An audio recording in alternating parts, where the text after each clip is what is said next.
Today, we are diving deep into one of the most profound and influential spiritual texts in the world, the Bhagavad Gita. Now, it's an ancient text for sure, but the central conflict it explores, it feels like it could have been written yesterday. I mean, just think about that for a second. What if your job, your sworn duty, the very thing you were born to do, required you to go to war against people you love, people you grew up with? We're talking cousins, teachers, even grandfathers. That is the gut-wrenching dilemma that kicks off the entire Bhagavad Gita. So let's set the scene. We're on this legendary battlefield called Kurukshetra. It's the very beginning of a massive civil war, a story taken from the much larger Indian epic, the Mahabharata. The armies are lined up, the tension is just electric. And right at that critical moment, our hero has a complete and total breakdown. Now, you have to understand, this is not a war against some foreign invader. This is a family feud that has spiraled way out of control. On one side, you've got the Pandavas, 5 brothers who are the rightful heirs to the kingdom. And on the other side, their own flesh and blood, 100 cousins, the Kauravas, who've basically stolen the throne. And at the center of this storm is Arjuna. This guy is a living legend, the greatest warrior of his generation, the champion for the good guys, the Pandavas. Everyone is counting on him to lead the charge. But when he looks across the battlefield and sees the faces of his own kin, he just crumbles.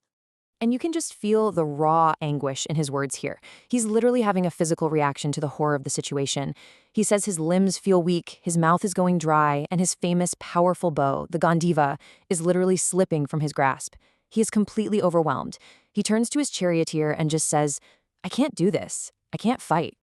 And let's be clear, this isn't about cowardice. Not at all. This is a deep, profound moral crisis. He lays out his case. Killing his family is a horrific sin. Any victory would be meaningless, completely soaked in the blood of the people he respects and loves.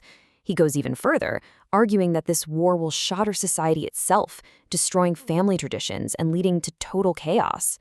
And this moment of despair, this is where the entire story pivots.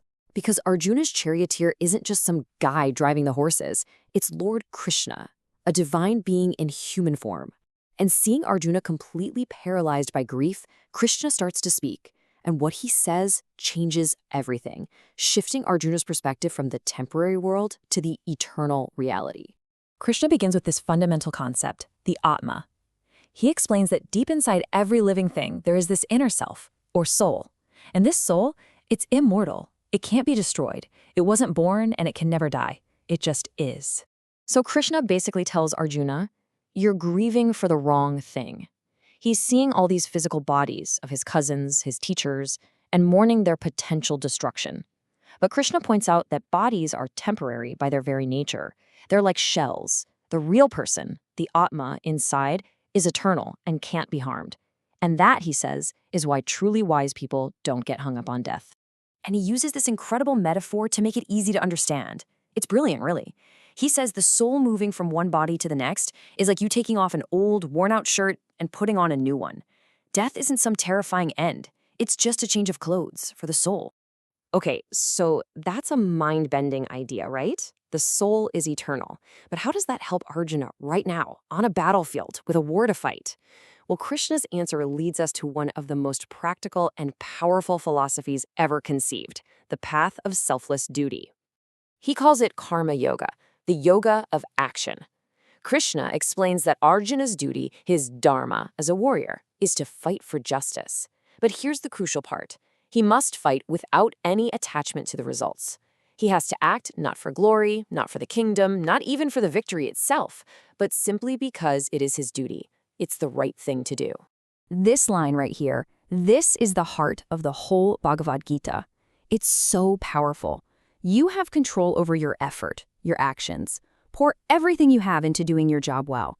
But the results of that action, whether you succeed or fail, whether you're praised or blamed, that's not up to you.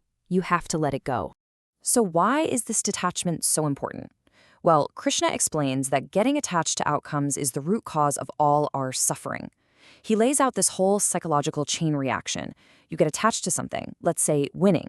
That attachment creates desire. If that desire gets blocked, what happens? You get angry. Anger makes you lose your judgment. And once your judgment is gone, you're headed for disaster. So, this incredible conversation, this Song of God, as it's called, is really a manual for living. It takes Arjuna from a state of total despair and confusion and guides him toward enlightened action. It's all about how to find peace and purpose, even in the middle of life's biggest conflicts. So, let's just boil it down to the key takeaways. Number 1, your true self, your soul, is eternal. It can't be harmed. Number 2, figure out what your duty, your dharma is, and do it with all your heart. Number 3, this is the big one, act without being attached to the results. That's karma yoga.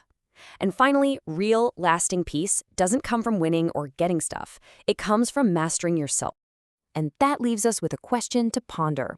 We all have our own battlefields, right? In our work, in our families, in our own minds. So, what's the biggest battle you're facing right now? And how might your approach to it change if you focused simply on doing your part selflessly and letting go of the outcome? It's a powerful idea to think about. Thanks for joining me for this explainer.